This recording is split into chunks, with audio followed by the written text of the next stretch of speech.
অন্নপূর্ণা বসু কে আছেন? আমরা। এখন যিনি আছেন তিনি বেরোবেন, তারপরে আপনারা আসবেন। এগিয়ে এসে দাঁড়ান।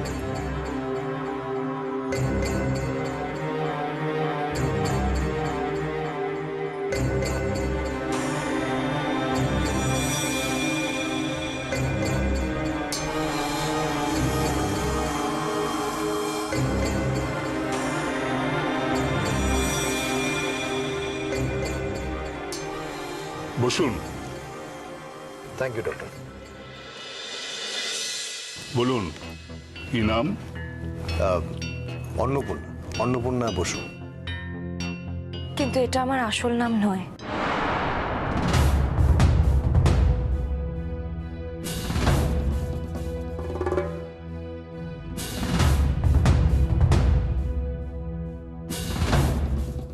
ডক্টর, আমার মনে হয় আপনাকে একটা ব্রিফ দেওয়া দরকার। আমি কি বলতে পারি? নিশ্চয়ই, ব্রিফ তো আমাকে শুনতেই হবে। বলুন। কদিন আগে আমি কলকাতা থেকে সুন্দরবন ফিরছিলাম, তো রাত্রিবেলা বাসন্তী হাইওয়ের উপরে একটা গাড়ি আমি ভাঙাচোরা অবস্থায় অ্যাক্সিডেন্ট হয়ে পড়ে থাকতে দেখি। কাছাকাছি গিয়ে দেখি গাড়ির মধ্যে ও রক্তাক্ত অবস্থায় অচৈতন্য হয়ে পড়ে আছে। সে কি? হ্যাঁ ডক্টর, তখন অনেক রাত, মানে রাস্তা একেবারে শুনশান ছিল, কেউ ছিল না কাছে পিঠে। আমি ওকে ওখান থেকে উদ্ধার করে কাছাকাছি একটা হসপিটালে ভর্তি করে দিই। সেখানে ডাক্তারবাবুরা ও ট্রিটমেন্ট করেন, ও শারীরিকভাবে সুস্থ হয়ে যায়, কিন্তু তারপর দেখা যায় যে ও কিছু মনে করতে পারছে না। ও মাই গড! তখন আমি অনন্য পায়ে হয়ে ওকে আমাদের বাড়িতে নিয়ে আসি, মানে সুন্দরবনে। আচ্ছা। আর এখন আপনার কাছে চিকিৎসার জন্য নিয়ে এসেছি। যদি আপনার সাহায্যে ওর কিছু মনে পড়ে, ওর স্মৃতিশক্তি ফিরে আসে। পুরোনো কথা কি তোমার কিছুই মনে পড়ছে না মা? না, কিছুই মনে পড়ছে না। শুধু মাঝে মাঝে কিছু একটা ফ্ল্যাশ মনের মধ্যে না খেলা করে।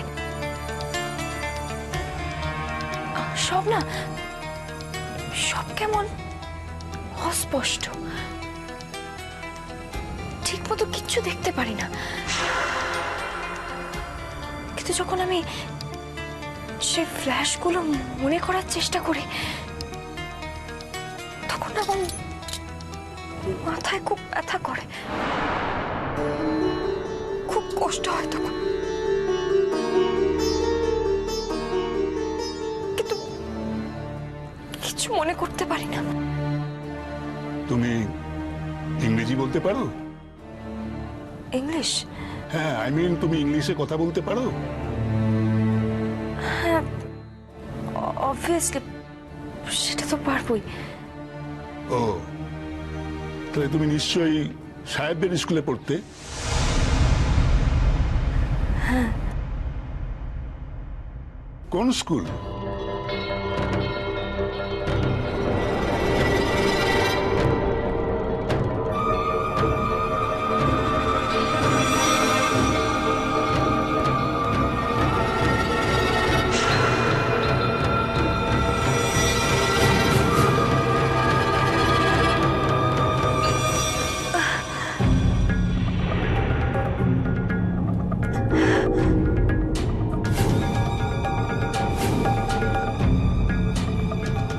আমার স্কুলে না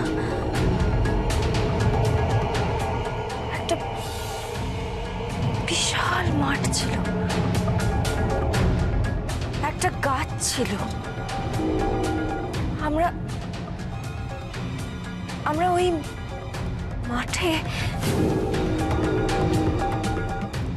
প্রেয়ার করতাম, সবাই একসাথে, অনেকে থাকতো।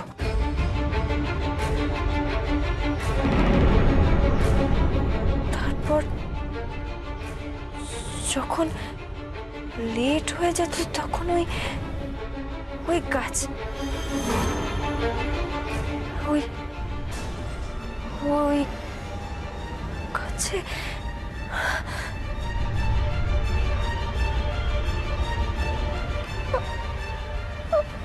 আমার আর মনে পড়ছে।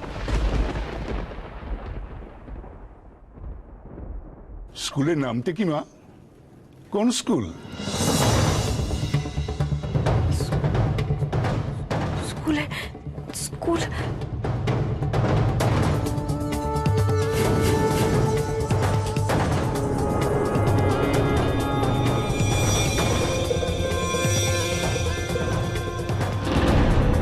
আমাদের আমাদের স্কুলে একটা একটা গাছ ছিল আর একটা একটা মাঠ ছিল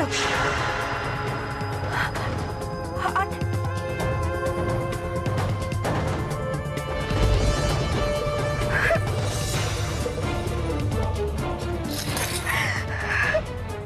না না, শোনো শোনো, আমি তোমাকে বলছি, তোমাকে তোমাকে কোনো স্ট্রেস নিতে হবে না। হ্যাঁ, বসো বসো বসো বসো। তোমায় কোনো স্ট্রেস নিতে হবে না, একদম নর্মাল থাকো। আমরা তো এখানে স্রেফ গল্প করছি। হ্যাঁ, আমরা তো এখানে কোনো ওই কাজের কথা বলছি না, বলছি কি স্রেফ গল্প। এই ধরো আমি আমি আজ এখানে এসে ডাক্তারি করছি, ঠিক আছে, করছি তো ডাক্তারি। তা আমারও তো এক সময় ছেলেবেলা ছিল, আমিও তো ছোটবেলায় একটা স্কুলে পড়েছি, আমার একটা স্কুল ছিল, একটা কলেজ ছিল। আমি তো এই সুন্দরবন এলাকারই ছেলে। হ্যাঁ, জানো তুমি যে বলছিলে না সেই একটা বিরাট মাঠের কথা, তা আমাদের স্কুলে কিন্তু একটা বিরাট মাঠ ছিল, বিরাট ফুটবল মাঠ। হ্যাঁ, আমরা সেই মাঠে কিন্তু ফুটবল খেলতাম ছেলেবেলায়। হ্যাঁ, তারপর বৃষ্টি যখন পড়তো না, আর বৃষ্টির মধ্যে ফুটবল খেলতে সে কি যে মজা লাগতো একবারে। সে বল নিয়ে তখন সে ছোটাছুটি লাফালাফি, তারপর মাটিতে পড়ে সে গড়াগড়ি, আর সারা গায়ে একবারে কাদা, একবারে কি যে আনন্দ লাগতো, খুব দারুণ লাগতো বলো। সেসব মজা ভাবতেই অবাক লাগে। আর আমরা কাবাডি খেলতাম। রাইট, কাবাডি খেলতে তো। হ্যাঁ, দেখো আমরা ছোটবেলায় সবাই সবাই কিছু না কিছু খেলাধুলোর মধ্যে দিয়ে বড় হয়েছি। সেই ছোটবেলার দিনগুলো বলো, স্কুলের মধ্যে খেলাধুলো, নাচ গান, হই হুল্লোড়, তারপর প্রতি বছর ফাংশন হতো, তারপর পড়াশুনো, পরীক্ষা। কি সুন্দর কি সুন্দর সেই দিনগুলো ছিল বলো। এই ছেলেবেলা সেই দিনগুলো বলো কি অপূর্ব লাগতো। সেই সব নাচ গান, বন্ধুদের সঙ্গে কত ছুটোছুটি, আনন্দ, সব সব কত সুন্দর দিনগুলো আমাদের।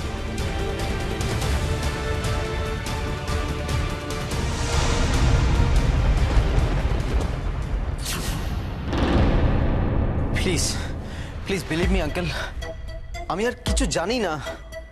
আমি তো তোমাকে বিলিভ করতে চাই উর্বিশ, সত্যি বলছি, আমি তোমাকে বিশ্বাস করতে চাই। শুধু এইটুকু আমাকে বলে দাও যে তুমি বারবার দুর্গাপুর এক্সপ্রেসওয়ে কেন বলছিলে? বাসন্তী হাইওয়ের জায়গায় তুমি বারবার দুর্গাপুর এক্সপ্রেসওয়ে কেন বলছিলে? এমনও হতে পারে, এটা আমি এজ এ পুলিশ অফিসার আমার অভিজ্ঞতা থেকে বলছি, এমনও হতে পারে যে গাড়িটা সেই মুহূর্তে তুমি চালাচ্ছিলে এবং র্যাশ ড্রাইভ করছিলে এবং তোমার জন্য অ্যাক্সিডেন্টটা ঘটেছে। না আঙ্কেল, না, হতে পারে। ওকে শেষ করতে দাও, আমি সবটাই ক্ষমা করে দেবো। আমি তোমাকে প্রমিস করছি কোনো শাস্তি তোমার হবে না, কিন্তু সত্যি কথা তোমাকে বলতে হবে, কারণ কারণ আমার আন্ডারস্ট্যান্ডিং এ তুমি ফোকাস শিফট করার চেষ্টা করছো।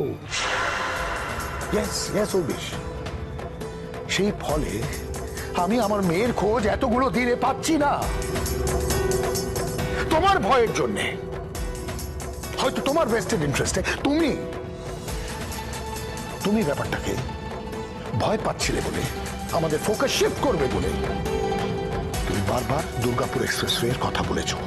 না আঙ্কেল, এরকম কিচ্ছু ঘটেনি। দেখুন দেখুন, যা যা ঘটেছিল আমি আপনাকে সব বলেছি। আচ্ছা আচ্ছা, এমনও তো হতে পারে যে গাড়িটা কেউ আহা উর্বিশ প্লিজ, আমি তোমাকে ইন্টেলিজেন্ট ভাবতাম। তোর মা বাবার কাছে শুনেছিলাম তুমি নাকি বিদেশে পড়াশোনা করেছো এবং সেখানে চাকরি করছো। আমাকে একটা কথা বলো তো, কার এত ভেস্টেড ইন্টারেস্ট আছে যে দুর্গাপুর এক্সপ্রেসওয়ে থেকে গাড়িটা তুলে বাসন্তী হাইওয়েতে এসে প্লেস করবে? তোমার মনে হয় কারোর এত সময় আছে? আর যদি সেই ভেস্টেড ইন্টারেস্ট কারোর থেকে থাকে তাহলে সেটা তোমার উর্বিশ। তার কারণ ঘুঙুরের সঙ্গে অ্যাক্সিডেন্টের সময় শুধুমাত্র তুমি ছিলে। আমরা তো আর কাউকে খুঁজে পাইনি যে অ্যাক্সিডেন্টের জন্য দায়ী হতে পারে। আন্টি কি কি কেন আর কেন রেখে রেখে কথা বলবো? এবার তো সত্যিটা বলতেই হবে। মেয়েটা যদি বেঁচেই থাকবে তাহলে তো ওখানকার আশেপাশে ওকে হাসপাতালে ভর্তি করে দিয়ে আসবে, আর তা নাহলে ওর শরীরটা তো ওখানেই পাওয়া যেত বৌদি। আশেপাশে হাসপাতালে খুঁজে পাওয়া যায়নি গো, গাড়ির ভেতরেও খুঁজে পাওয়া যায়নি গো। আমি কিছুতেই বুঝতে পারছি না, আমার মেয়ে কি উদাও হয়ে গেল? হ্যাঁ, হাসপাতালে খোঁজ নিয়েছি, ওই অঞ্চলের প্রত্যেক কটা হসপিটালে আমরা খোঁজ নিয়েছি, ওই নামের কোনো পেশেন্ট এডমিট হয়নি। হ্যাঁ, একটা অ্যাক্সিডেন্টাল কেস এসেছিল, সে মেয়ে ছিল বিবাহিতা, সুস্থ হয়ে তার স্বামী তাকে বাড়ি নিয়ে গেছে এবং তারা সুন্দরবনেরই বাসিন্দা। আমার মেয়ের কোনো খোঁজ পাওয়া যাচ্ছে না। দেখুন আঙ্কেল, আমি যা বলেছি আমি তার বাইরে সত্যি আর কিছু জানি না। দাদা বাবু, আমাদের ঘুমনের জন্য যা ব্যবস্থা করার আমাদেরই করতে হবে। আপনি যেমন করে হোক ঘুঙুরের খোঁজ করুন, তার জন্য যদি আইন আদালত তদন্ত করতে হয় তো করুন, তাতে যদি কেউ জড়িয়ে যায় তো যাবে। আমাদের মেয়ের চেয়ে বড় তো কেউ নয়, তারপর তো সব অন্যরা। ঠিক আছে উর্বেশ, তুমি যখন ডিসাইড করে নিলে যে সবটা বলবে না, ঠিক আছে, এবার আমি আমার তদন্ত শুরু করব এবং তদন্তের শেষে আমি চেষ্টা করব যাতে সব সত্যি আমি জানতে পারি। You are most welcome uncle. আপনি তদন্ত শুরু করলে সব থেকে বেশি খুশি হব আমি। ঘুঙুরকে খুঁজে পাওয়া গেলেও সব থেকে বেশি খুশি হব আমি, কারণ ওর লাস্ট জার্নিতে আমি ওর সাথে ছিলাম। আসি।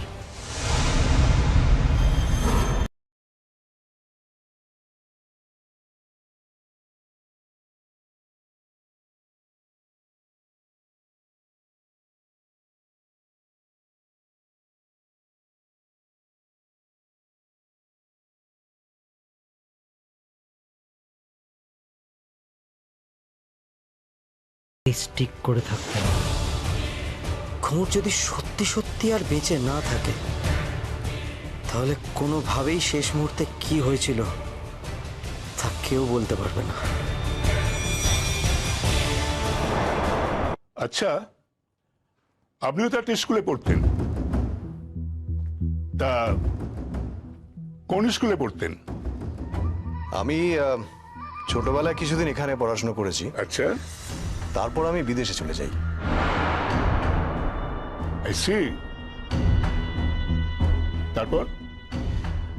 তারপর ওখানে স্কুল ফাইনাল পাস আউট করে আমি আবার ফিরে আসি এদেশে। আচ্ছা, ওই দু দেশের মধ্যে আমার আসা যাওয়া লেগেছিল আর কি। তা কোন দেশে? ওয়েল, ইউকেতে, ইংল্যান্ডে।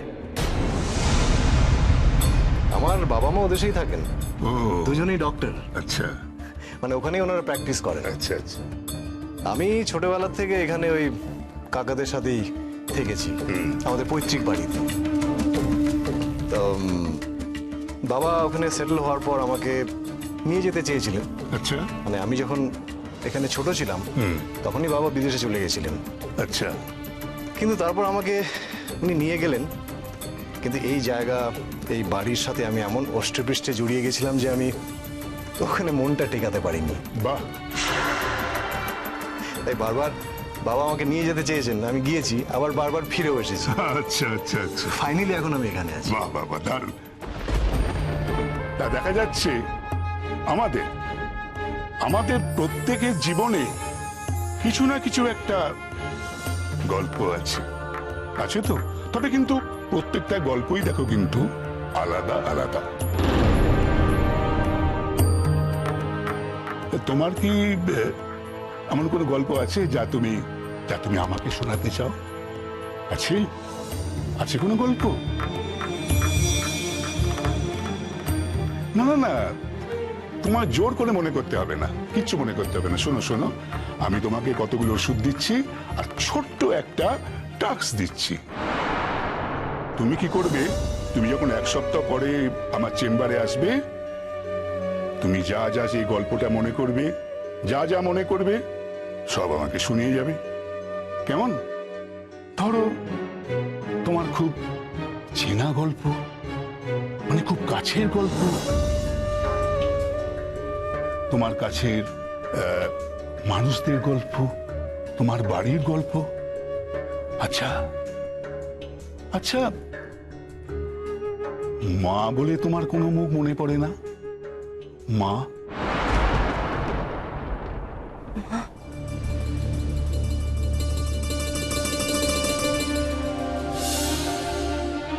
পড়ে মায়ের মুখ, কিংবা কিংবা বাবার মুখ, যিনি তোমাকে খুব আদর করতেন, ভালোবাসতেন, ছোট্টবেলায় হাত ধরে নিয়ে বেড়াতে যেতেন। পড়ছে কোনো মুখ? না না না, ডোন্ট ক্রাই মাই চাইল্ড। তুমি কাঁদছো কেন? এটা তো আমাদের সবার, সকলের শৈশবের ঘটনা। আমাদের ছেলেবেলায় ধরো আমরা যখন ঘুমোতে যেতাম বা ঘুমোতে চাইতাম না, কেউ একজন এসে আমাদের ঘুম পাড়ানি গান গেয়ে ঘুম পাড়াতেন। পড়ছে এমন কোনো মুখ? বলো না।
মনে পড়ছে না, শুধু মাঝে মাঝে কয়েকটা ফ্ল্যাশ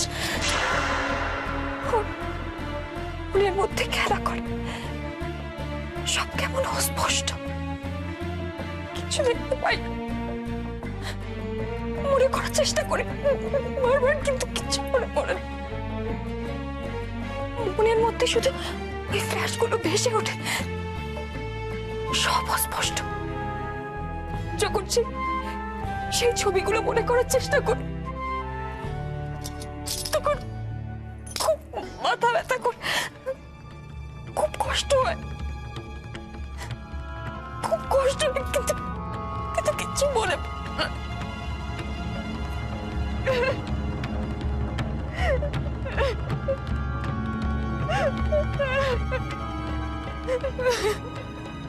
আচ্ছা মা, তুমি কেন কাঁদছো বলো তো? আসলে কি জানো, তুমি নিজের ওপর জোর খাটাচ্ছ, তাই এত কষ্ট পাচ্ছ। আমি তো তোমাকে ওষুধ দিয়েছি, ওষুধ দিয়ে তো সাপোর্ট দিচ্ছি, বলো দিচ্ছি না? শোনো, আমরা এখানে আবার বলছি, আমরা এখানে স্রেফ গল্প করছি, একদম সাধারণ ভাবে গল্প করছি, তাই না মা? কেন কাঁদছো?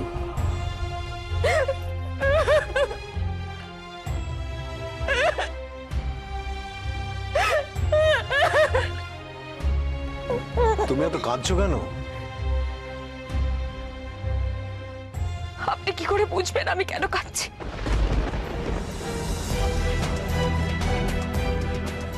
আমার একটা গানের সুর মনে পড়ছে, কিন্তু গানটা মনে পড়ছে না। গানটা কিছু মনে পড়ছে না। আচ্ছা মা, দাঁড়াও মা, মা আমার একটা কথা শোনো, আমার একটা কথা শোনো। তুমি একটা দারুণ কথা বলেছো, তোমার গানের সুরটা মনে পড়ছে, অথচ গানের কথাটা মনে পড়ছে না, তাই তো? তুমি একটু হালকাভাবে মনে করার চেষ্টা করো না, একটু হালকাভাবে এক লাইন, তাতে আমি ধরে নিতে পারবো তুমি কি গানটা। চেষ্টা করো মা, চেষ্টা করো, হালকাভাবে মনে করো, হালকাভাবে করো না।